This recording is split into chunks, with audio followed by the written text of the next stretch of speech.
1 second, the crystal vase was sitting on the marble console table. The next, it exploded against the wall, shards raining across the polished floor of the Moretti mansion's entrance hall. And the nanny who had dared to raise her voice at little Sophia Moretti stood frozen, her clipboard trembling against her chest. Luca Moretti didn't even look at her. He was 26, tall, dressed in a black turtleneck that probably cost more than the woman's monthly salary. He stood with his back half turned, staring out the floor-to-ceiling window at the storm gathering over Lake Como, as if the sound of breaking things bored him. "Get out," he said, quietly. That was the worst part. How quiet he always was. The nanny didn't wait to be told twice. She grabbed her handbag from the floor, left the clipboard where it had fallen, and walked, almost ran, through the front door into the driving rain.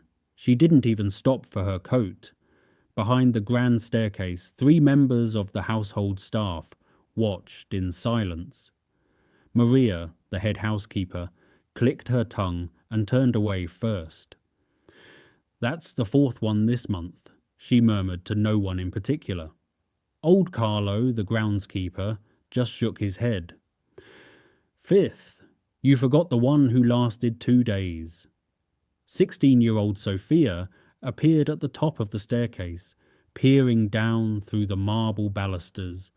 Her dark eyes were wide, her expression caught somewhere between guilt and relief. "Luca," she called softly, "I didn't ask you to do that." "I know," he said, still watching the storm. "Go back to your room, Sophia." She hesitated, then disappeared. Maria crossed her arms and dropped her voice to barely a whisper. "No one lasts here. I've been saying it for 3 years. No one lasts here." Outside, the rain came down harder. Nobody inside the Moretti mansion said it out loud, but they all knew the truth. The house wasn't cursed by the mafia business, the rivals, the late-night meetings, or the men who came and went like shadows. It was cursed by one person, one young man who had grown up watching violence and learned to use silence as a weapon. The mafia boss, Dante Moretti, commanded fear from boardrooms and back alleys across northern Italy. But in his own home, it was his son who made people's hands shake. That evening, with the storm still rattling the windows and the shards of the vase swept up and discarded, Maria sat in the kitchen with a cup of tea, going cold in front of her and a phone pressed to her ear. On the other end of the line, a staffing agency coordinator sounded tired. "We've sent you 11 candidates in 14 months, Maria. I'm not sure how many more we can—" "I need someone for general housekeeping," Maria said firmly. "Not a nanny, not a personal assistant, just someone who can clean, serve meals, manage the laundry. Someone quiet, someone who won't flinch." A pause. "I may have one person. She's new to private service, no formal training, but she has good references from a hotel cleaning position. She's very calm from what her previous employer says." Maria looked out at the rain. "Send her tomorrow." Amara Johnson almost didn't apply. She had heard things. Everyone in the small network of domestic workers who circulated through the expensive villas along the lake had heard things. The Moretti household paid well, extraordinarily well, but the turnover rate was a joke told in hushed voices over shared lunches and cigarette breaks outside service entrances. "Don't do it," her friend Priya had said, stirring her coffee with unnecessary aggression. "I know someone who worked there for a week. 1 week, Amara." She said the son looked at her like she was furniture. Then he started looking at her like she was furniture he wanted to throw away. Amara had smiled at that. "How much does it pay?" Priya had told her the number. Amara had stopped smiling. She thought about her mother's medical bills, stacked in a manila folder on the kitchen counter of their 2-bedroom apartment in Milan's outer district. She thought about her younger brother Marcus, 17 years old and brilliant, who had been accepted to a summer engineering program that cost money they didn't have. She thought about the 3 jobs she was currently working: the hotel cleaning, the early morning bakery shifts, the weekend catering, and how even with all of that, she was still behind. She thought about all of that, and then she called the agency. The morning she was supposed to start, she sat on the bus to the Moretti estate and read the news on her phone to stop herself from reading the text messages from Priya, which had shifted from warnings to a string of increasingly dramatic prayer emojis. She was 24 years old. She had survived things Priya didn't know about. She could survive a rude, rich boy. The estate gates were iron and enormous. A security guard checked her identification twice, looking at her face, then at the card, then at her face again with an expression she recognized and had long since learned not to react to. She waited. She smiled politely. He let her through. Maria met her at the side entrance, the staff entrance, naturally, and walked her through the house quickly, efficiently, pointing out storage rooms and laundry facilities and the kitchen schedule, and the rule about never entering the East Wing without being called. Maria spoke fast and looked at her with the particular expression of someone who expected to be repeating this orientation to someone new within the week. "The family takes breakfast at 7:30, Maria said, pushing open the door to the linen closet. "The boss, Mr. Moretti, is rarely home during the week. Little Miss Sophia eats in the kitchen most mornings. Mr. Luca—" She paused, selecting her words. "Mr. Luca takes his meals alone in the dining room. You'll serve him. Keep your eyes down. Don't speak unless spoken to. Don't react to anything he says or does. And whatever you do, don't flinch," Amara said quietly. Maria blinked. "Yes, don't flinch." Amara nodded once, as if this were perfectly reasonable information to receive on a first day of work, and asked where the fresh linens were kept. Maria watched her go, and for the first time in a long time, she felt something she couldn't quite name. Not hope, exactly. Something more cautious than that. The next morning at 7:25, Amara carried a breakfast tray into the Moretti dining room. It was a long, cold room, all dark wood and tall windows, with a chandelier that was probably older than her grandmother. The table could seat 20. Luca Moretti sat at the far end of it, alone, with a newspaper open in front of him and a posture that said he had been awake for hours already. He didn't look up. Amara set down the tray carefully. Orange juice, espresso, the small pastries that Maria had told her he never ate, but always expected to be there, and the fruit plate the kitchen prepared fresh every morning.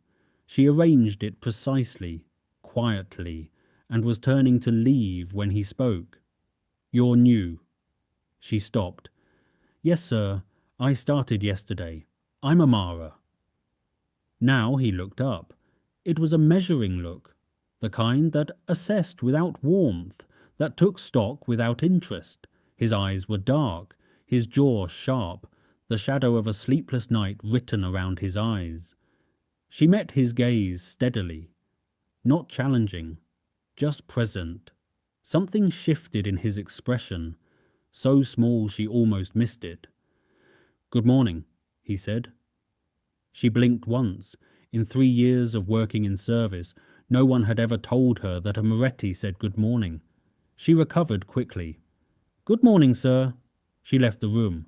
In the corridor, she pressed her back against the wall for exactly 3 seconds, steadied her breathing, and then went to find Maria to ask about the laundry schedule.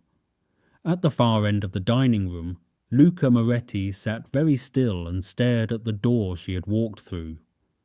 Something moved behind his eyes, something old, something that had nothing to do with breakfast or newspapers or the Tuesday morning quiet of a house that had grown accustomed to fear. He couldn't have explained it. He picked up his espresso and said nothing. By the end of the first week, the staff were talking. Not loudly. In the Moretti household, you learned quickly to keep your conversations quiet and your observations to yourself.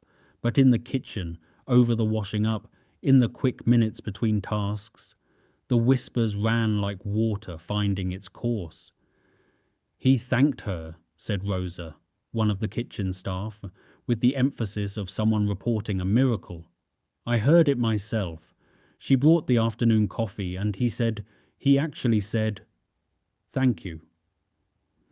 "He never says thank you," said Carlo flatly, "to anyone, ever." "I know." The security guard who had checked Amara's ID on her first morning, his name was Benito, and he was not a kind man by nature, had made a comment on her third day when she was carrying supplies through the main hall. Nothing specific, nothing that could be reported, just the kind of remark that men like Benito made when they thought they were unobserved. A word, a look, a small assertion of power over someone they considered below them. Luca had come around the corner 2 seconds later. He had stopped. He had looked at Benito. He hadn't said anything. He never needed to say anything.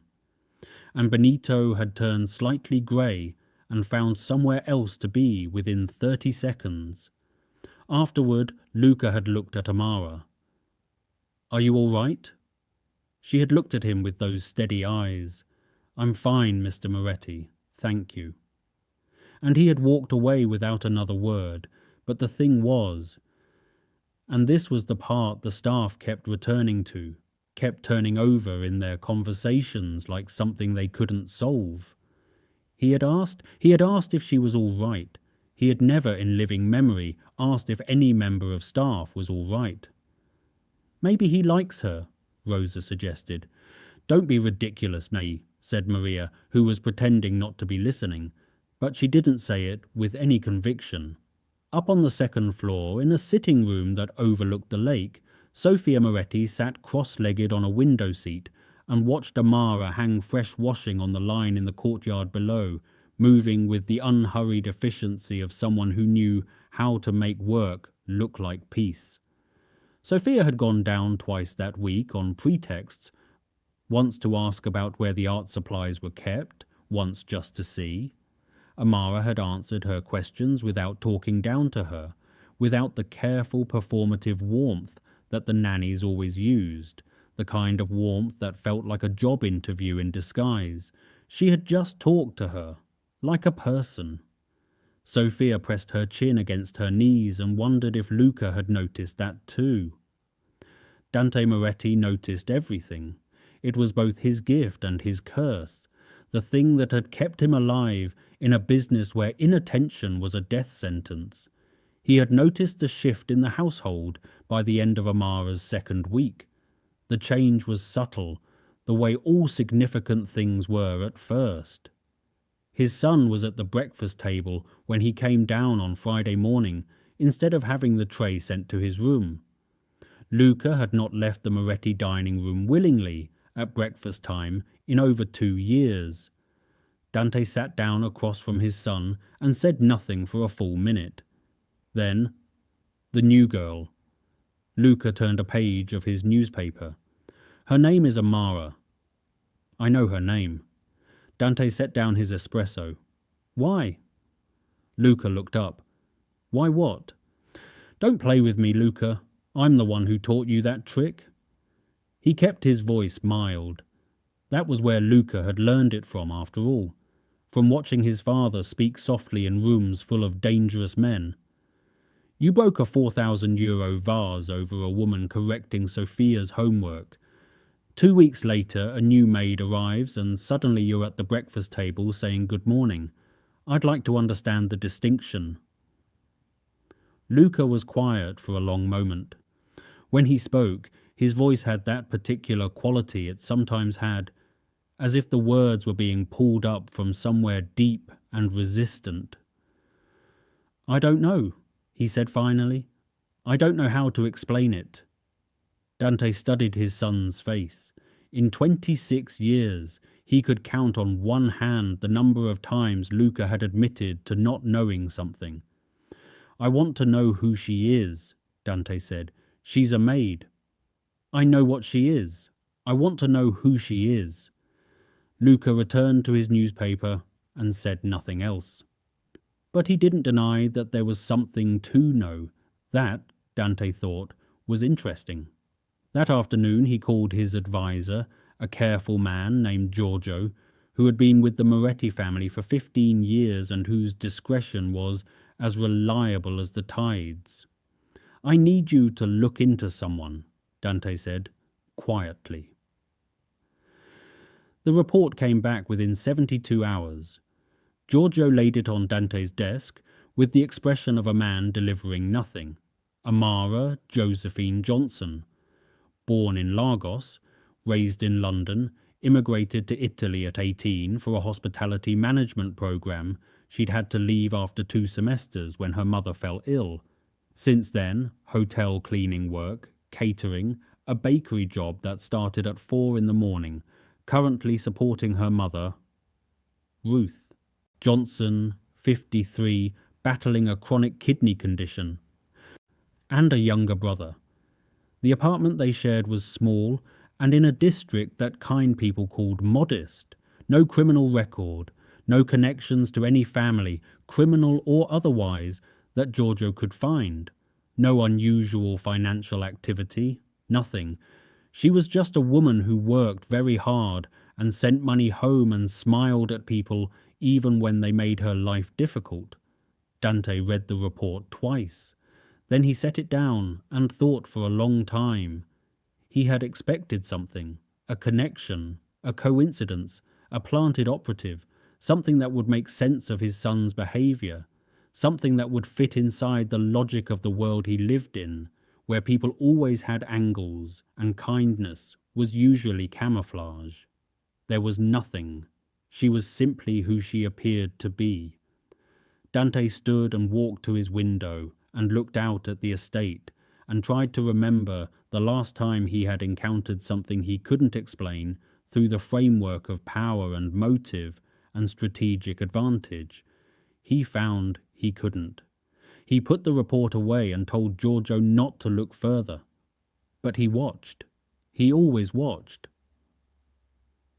3 weeks in, Amara did something that no member of staff had done in recent memory. She corrected Luca Moretti. It happened at lunch. He had barely touched his food, which was, Maria had told her, typical, particularly in the mornings, particularly since the nightmares had started. Amara didn't know about the nightmares yet. She just knew that the man sitting at the long table looked hollowed out in a way that had nothing to do with the morning and everything to do with something he was carrying around inside him. She was clearing the barely touched plate when she stopped. She stood there for a moment, holding the plate, and made a decision that was probably professionally inadvisable. "Mr. Moretti," she said. He looked up with the particular expression of a person who has grown accustomed to not being addressed directly. "You haven't eaten again," she said, not accusingly, just as a fact. A beat of silence. Then, "I'm aware of that." "The chef makes the fruit plate fresh every morning," she said. "He's been here for 14 years. He takes a lot of care with it." Luca stared at her. "Are you suggesting that I eat the fruit plate out of respect for the chef?" "I'm suggesting," she said evenly, "that not eating damages your concentration, your mood, and your health, and that a grown man who seems intelligent enough to run whatever it is you run should probably know that already." She paused. "Sir." There was a silence so complete that she could hear the rain starting again outside.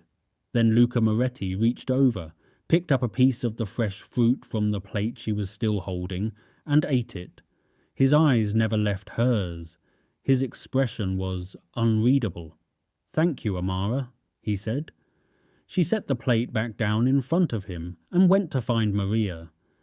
In the kitchen, Maria was standing at the counter with a look on her face like she had just watched someone pet a lion. "I heard that," she said. "I know," said Amara. "That was either the bravest thing I have ever seen in this house, or the most foolish." Amara considered this. Can it be both? Maria stared at her. Then, to her own evident surprise, she laughed. A real laugh, sudden and short, like something escaping. She pressed her hand over her mouth and turned back to the counter, shaking her head. Lord have mercy, she murmured. Lord have mercy on this household. If you are watching this right now, please take a second to hit that like button. And if you haven't subscribed yet, do it now. This story is just getting started, and trust me, you do not want to miss what's coming next. Sophia found Amara in the laundry room on a Tuesday afternoon, sitting on an overturned basket and reading a book during her 15-minute break. She was reading it with the concentration of someone who didn't get many 15-minute breaks. What is it? Sophia asked, leaning against the doorframe. Amara showed her the cover without losing her place. A second-hand novel, the spine cracked from previous owners. Is it good? Very. Sophia slid down to sit on the floor, her back against the wall. She was quiet for a moment, and Amara recognized the particular quiet of someone working up to something. Can I ask you something? Amara looked up from her book. You can. Are you afraid of Luca? Amara considered this seriously, which was itself a kind of answer. No, she said. Everyone is afraid of him. I know. Why aren't you? Amara closed her book on her thumb. She looked at this 16-year-old girl, this girl who had grown up in a house full of power and fear, who had watched person after person flinch away from her brother, who had learned, probably before she should have, that the world had two kinds of people, the ones who caused fear and the ones who lived inside it. Because I've seen what lives behind the anger, Amara said. I've spent my life in rooms with people who were in pain and didn't know how to say it. The anger is usually just the door they shut when they don't want you to see inside. Sophia looked at her for a long time. Our mother died when I was 8, she said. Luca was 18. He was the one who... She stopped, started again. He changed after that. He got very quiet, and the quiet got very dangerous. Amara said nothing. She just waited. He has nightmares, Sophia said quietly. Some nights I can hear him from the other end of the hall. He never talks about them. Amara thought of the hollowed-out look at the lunch table, the way he held himself sometimes, like a man braced for impact. Thank you for telling me, she said. Sophia looked surprised, as if she hadn't expected to be thanked for that. I just thought, she shrugged, a teenager's shrug, elegant and helpless. I don't know. I thought you should know. Amara nodded and opened her book again. After a moment, Sophia got up and went back upstairs, but she glanced back once from the doorway at this woman sitting on an overturned basket in the laundry room, reading calm as still water, and her expression was something close to wonder. It was Maria who first noticed that Luca was sleeping better, not by much, not enough that anyone would call it healed, but the circles under his eyes were lighter. He stopped appearing in the kitchen at 2 a.m, standing at the counter with a glass of water and the particular stillness of a man who had been somewhere terrible and not yet found his way back. He started eating breakfast. He stopped slamming doors. Once, just once, and Carlo refused to believe it until he witnessed it himself. He offered to help carry something heavy that one of the younger kitchen staff was struggling with. Just offered casually, as if it were a normal thing for Luca Moretti to do. The young kitchen staff member had been so startled he nearly dropped the crate. The household turned this over endlessly. What was she doing? What was she saying to him? Some still believed there must be a calculation involved, that she must want something, that this was strategy, that no one was simply kind without reason. But they watched, and they couldn't find the strategy. They just saw a woman who talked to Luca like he was a person, who pushed back when he was wrong without making it a confrontation, who brought him coffee when he was working late in the study and left it without a word and didn't perform the leaving, who treated Sophia like a younger sister, not a charge to be managed, who greeted every member of the staff by name every single morning and meant it. She wasn't performing anything. That was the strange part. She was just there, just herself, moving through the house like the thing the house had always been missing, someone unafraid to be ordinary in it. Luca, for his part, said almost nothing, but the staff noticed that he knew where she was, the way people know without looking when something steady is nearby. That when she was on her day off, something in the house shifted, not dramatically but perceptibly, the way a room shifts when a window closes. Maria watched all of it and kept her thoughts behind her teeth. She thought about the nightmares. She thought about the way Luca sometimes seemed to track Amara across a room without appearing to watch her at all. She thought about the look on his face the first morning, that small, almost invisible thing that had moved behind his eyes when Amara had met his gaze without flinching. Like recognition, she thought. Not of a person he'd met. Something older than that.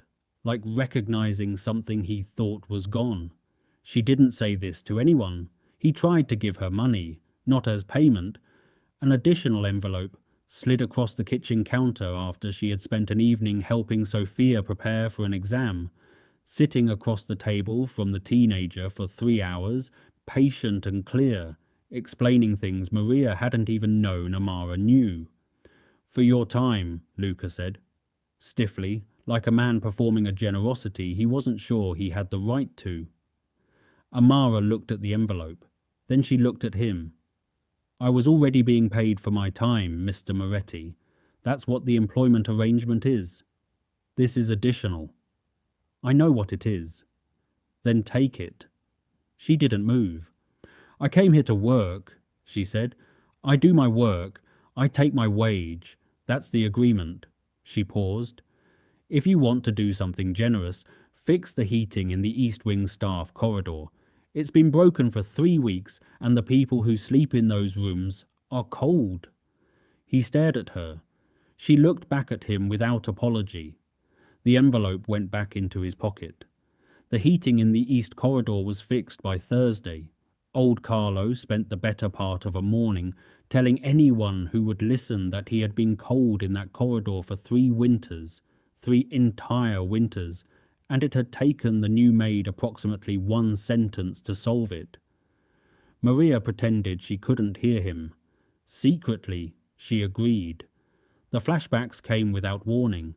They always had, but lately they were more frequent, arriving in the spaces between things, between one sentence and the next, between waking and sleep. A sound, a smell, the particular quality of light through glass. He was 8 years old again, and the world was very small. The room had been a supply closet in a building he had never been able to identify, even now, even with all the resources available to him. He had been there for 4 days. He thought it was 4 days, though in the dark it was difficult to tell. He had been given water and very little else, and he had been very quiet because the people outside the door were loud in a way that frightened him, and something in him had understood. With the cold clarity that fear sometimes produces in children, that frightened was the right thing to be. She had found him on the 2nd day, or the 3rd, a woman in pale blue scrubs, part of the building's medical unit. She had opened the supply closet for cleaning supplies and found him instead, and her face had done something extraordinary. It had done nothing. No gasp, no exclamation, just a rapid, quiet stillness, followed by the most deliberate calm he had ever seen in another person. She had pressed her finger to her lips. He had nodded. She had brought him water from somewhere.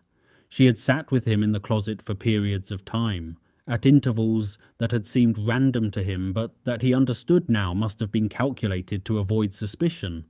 She had told him stories barely above a whisper. She had held his hand when the sounds outside the door got too loud.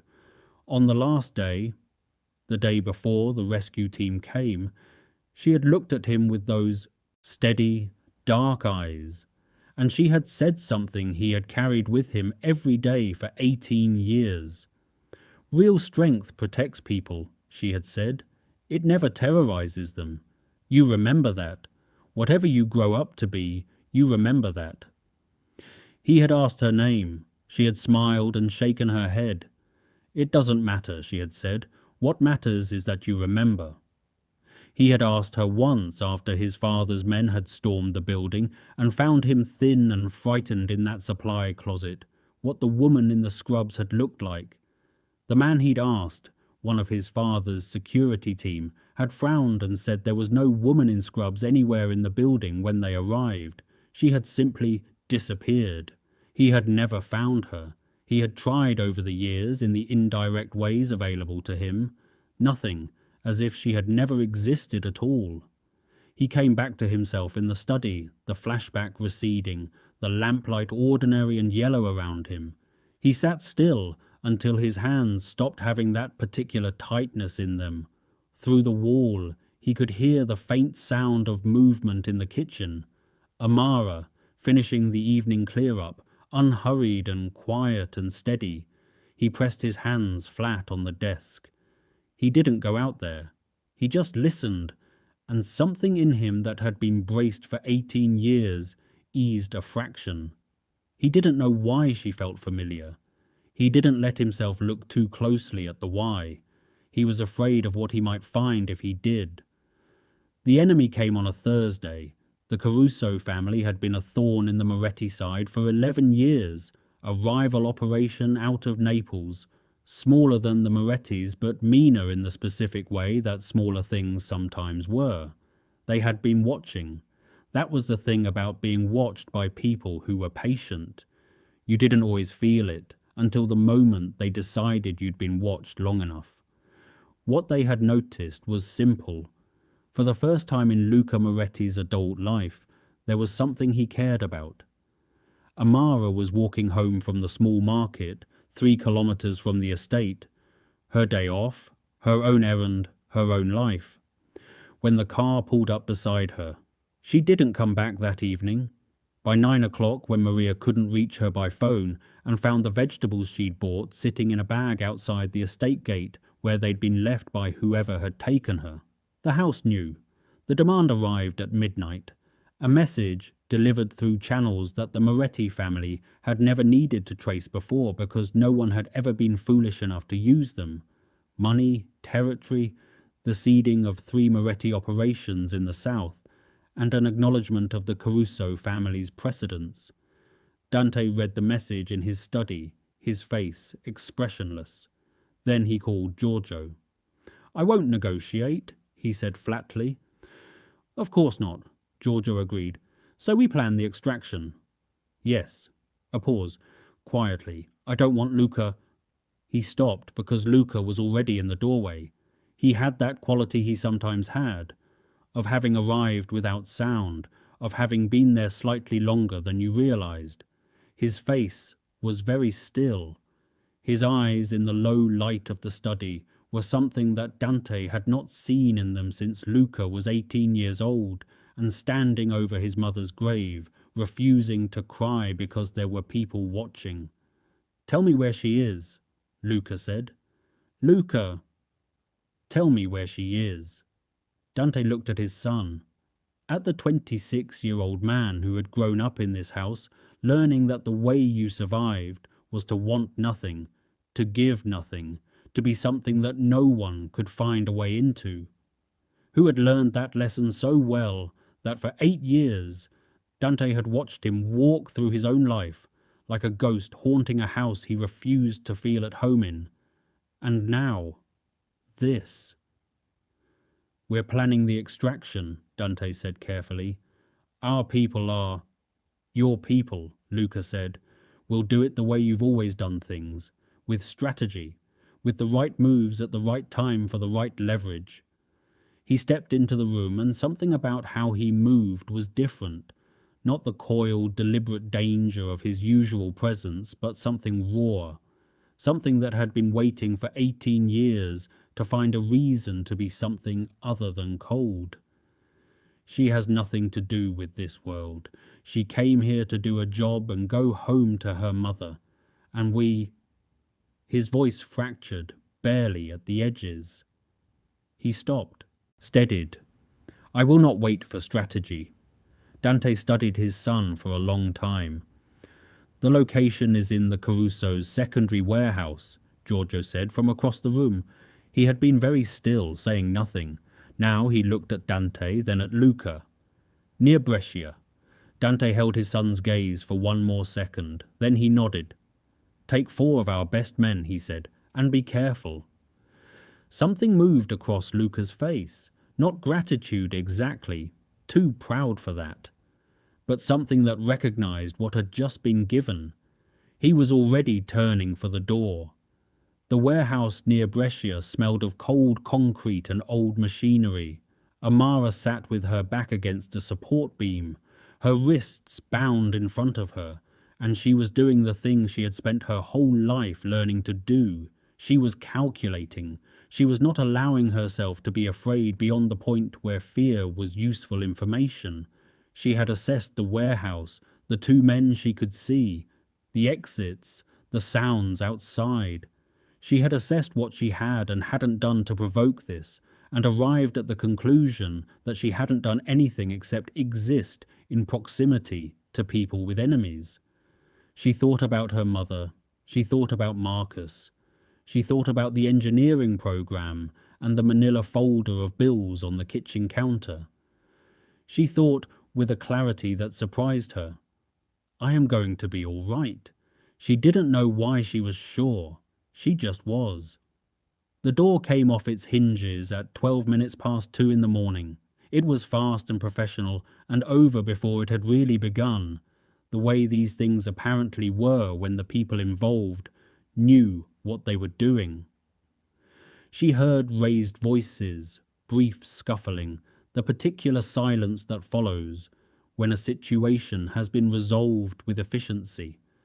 And then Luca Moretti was crouching in front of her, cutting the binding at her wrists with a small knife, and his hands, she noticed this because it was the kind of detail that stays with you, were not entirely steady.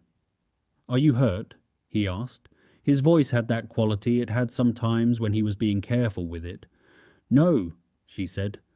Then, because she was Amara, are you? He stopped cutting, looked at her. Something cracked in his face, briefly, like light through a fault line. I'm fine, he said. Your hands are shaking. I know. He got her wrists free and she flexed her fingers, and he didn't stand up immediately.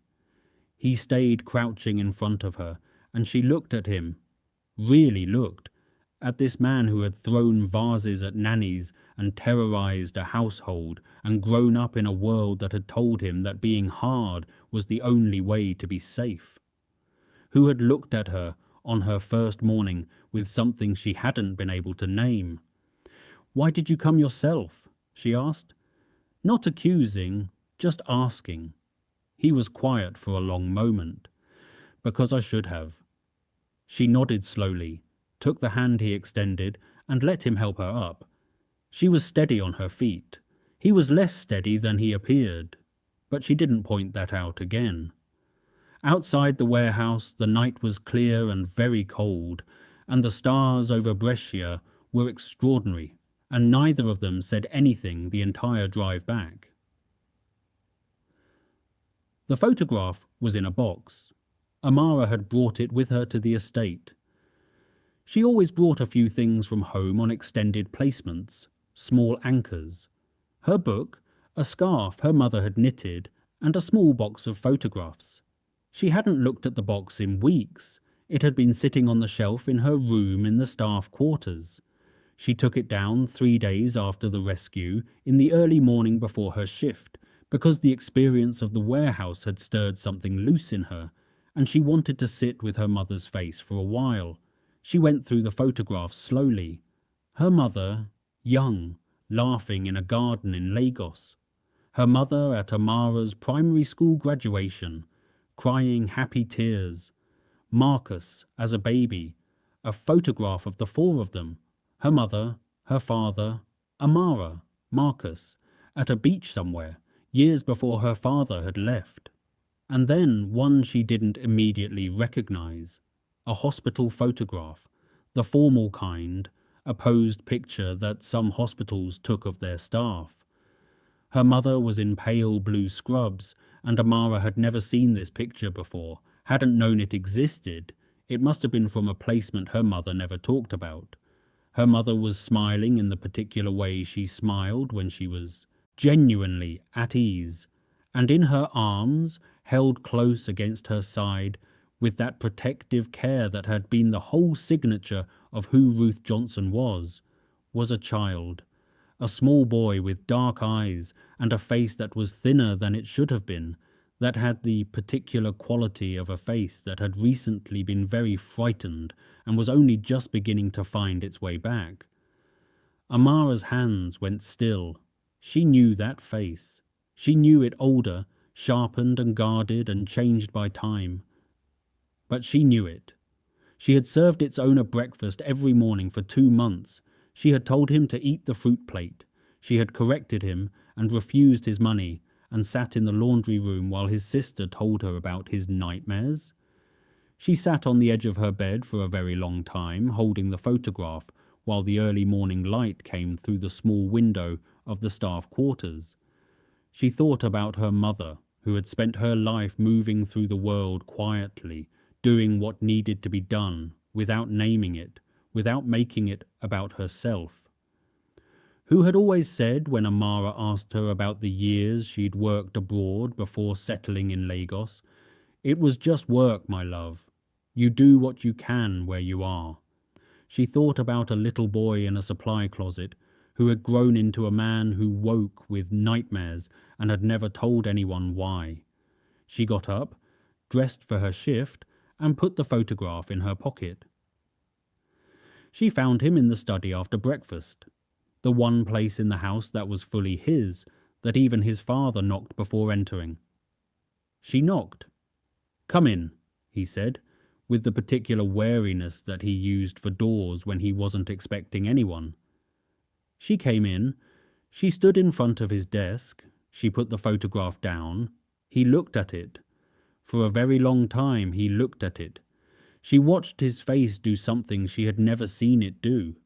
Work through something visibly, the way faces weren't supposed to work when they'd spent 26 years learning not to show things. Something in his jaw, in the set of his eyes. Something that was not quite composed. "Your mother saved my life," he said quietly. "Before anyone knew my name, before—" He stopped. "I was 8 years old. She found me and she sat with me and she kept me from—" Another stop. He pressed his hand flat on the photograph. "I never found her. I tried. She never talked about it," Amara said. Her voice was very even. She wasn't sure how. "She never told us about any of the work abroad. She said it was just work." It wasn't just work. He looked up. His eyes, she realized, were wet at the edges. She had never imagined she would see Luca Moretti with wet eyes. "She told me something before the rescue. She said, 'Real strength protects people. It never terrorizes them.'" He exhaled. "I have been trying to—" He stopped again. "I have not always done well with that." "No," Amara agreed. "You haven't." He made a sound that was almost a laugh. The wet quality at his eyes didn't go away. "No, I haven't." She reached across the desk and picked up the photograph. She looked at her mother's face. That smile, that particular ease. And she thought, "You knew, didn't you? You always knew that the things you did rippled outward. You always knew, and you never made anything of it. She would be glad, Amara said, that you were all right. He was quiet for a long time. When he finally spoke, his voice had been stripped of every careful layer. Tell me about her, he said. Please, tell me about who she was. Amara sat down in the chair across from his desk. She set the photograph between them, and she began to talk. About her mother, about Ruth Johnson, who had worked night shifts and believed in education, and knitted scarves, and cried at graduations, and moved through the world with a kind of quiet purpose that had never needed an audience. He listened with the complete attention of someone receiving something they had waited a long time to receive. Outside the study window, the lake was silver and still in the autumn morning, and the house was quiet. And somewhere down the corridor, Sophia was doing her homework, and Maria was making coffee, and old Carlo was complaining about the rose beds, and the world continued, ordinary and specific, and full of the small accumulated weight of things done without recognition, kindnesses offered in supply closets and laundry rooms and breakfast tables, rippling outward, across 18 years, arriving here, arriving now. Dante Moretti stood in his son's study doorway later that evening and looked at the photograph that Luca had left on the desk. He looked at it for a long time. He was a man who had built his entire world on the premise that power was the only real protection, that if you were strong enough, feared enough, untouchable enough, the things you loved couldn't be taken from you. He had spent 40 years believing this. He had built an empire on it. He looked at the photograph of a nurse in pale blue scrubs holding his frightened 8-year-old son, and he thought, she had nothing. No power, no protection, no strategic advantage, and she had protected him anyway. Out of what? Out of the simple fact that he was a child, and he was afraid, and she was there. He stood there for a long time with that thought, and something in the architecture of what he had always believed began, very slowly, to shift. He didn't speak of it, not that night, but in the weeks that followed, Giorgio noticed a change in certain conversations, small adjustments, decisions made with a different weight, power protecting people rather than power protecting power. It was not a revolution. Dante Moretti was still Dante Moretti, but something had begun. 6 months later, the Moretti Foundation for Children's Health broke ground on a new wing of the pediatric hospital in Milan. The wing was named for Ruth Johnson. There was no ceremony. Luca had insisted on that. Just a plaque on the wall beside the entrance to the new ward, with her name and the years of her life, and a single line underneath. She was there when it mattered. Amara stood in front of it on the morning of the opening and felt the particular grief. That was also gratitude. That was also pride. That was also something without a name. The grief of someone who understands that the person they lost was larger than they fully knew. Luca stood beside her at a respectful distance, saying nothing. After a while, she said, "She would hate this, you know. The plaque. The fuss." "I know," he said. "That's partly why I wanted it." She looked at him sideways. "That's a terrible reason." "Probably," he agreed. They stood there together, and the morning light came through the hospital's large windows, and somewhere in the new ward, a child laughed at something, that sudden clear sound that children make when something is genuinely funny, and it rang out through the corridor like something uncomplicated and true. Amara was now the director of the foundation's charitable operations, a role that had emerged naturally from the months of planning, from the hours she had spent at Luca's conference table talking about where the money should go and how it should get there, and what her mother would have said about the pediatric units and the nursing staff ratios and the family support programs. She was good at it in the same way she was good at everything, with patience, with clarity, with the willingness to push back, when pushing back was what was needed. She had found, along the way, that she was good at a great many things, that years of working 4 jobs simultaneously had made it impossible to discover. This, too, felt like a gift from her mother, the unexpected space to become more of herself. Marcus got into his engineering program, fully funded. Their mother's medical bills were settled. Ruth Johnson herself, in a chair in their small apartment, wrapped in the blue scarf she'd knitted 3 winters ago, received a phone call from a private specialist who said that a new treatment option had become available and that the costs had been arranged. She put the phone down and sat very quietly for a moment, and then she looked at Amara, who was standing in the kitchen doorway pretending she hadn't been listening. "You didn't have to do this," Ruth said. "I know," said Amara. "Then why?" Amara walked across the room and sat beside her mother and took her hand. "Because someone did something once, without having to, and it went on and on and on, further than anyone knew, and I think that's how it works. I think that's exactly how it works." Ruth looked at her daughter. She didn't ask what she meant. Maybe she already knew. Back in the mansion, which was no longer quite the same mansion, or perhaps the same mansion in a different key, the same rooms with different air in them, Maria was training 2 new members of staff, properly this time, with documentation and proper orientation and the explicit understanding that they would be treated with respect. She told them the rules, as she always did. Keep the schedule, learn the preferences, be discreet, and then she said something she had never said in 15 years of training household staff. "Be yourselves," she said. "That's a rule here now. It turns out it matters." The new staff members exchanged a look. "What happened?" one of them asked. Maria considered the question. There were many ways to answer it. She thought about a stormy night and a vase broken against a wall, about a woman arriving at the side entrance with steady eyes and no fear she was willing to show, about fruit plates and broken heating systems and a photograph in a box, and a boy in a supply closet 18 years ago who had been told something that had taken almost 2 decades to take root. Someone remembered, she said finally, something important that someone had said to them once, and it changed everything. She turned back to the linen closet. "Now, let me show you where the fresh linens are kept." The final narration unfolds over quiet images of the house at peace.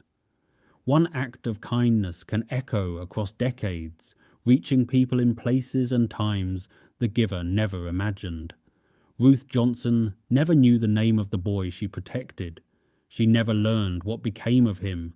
She went back to her life and did not make a story of what she had done.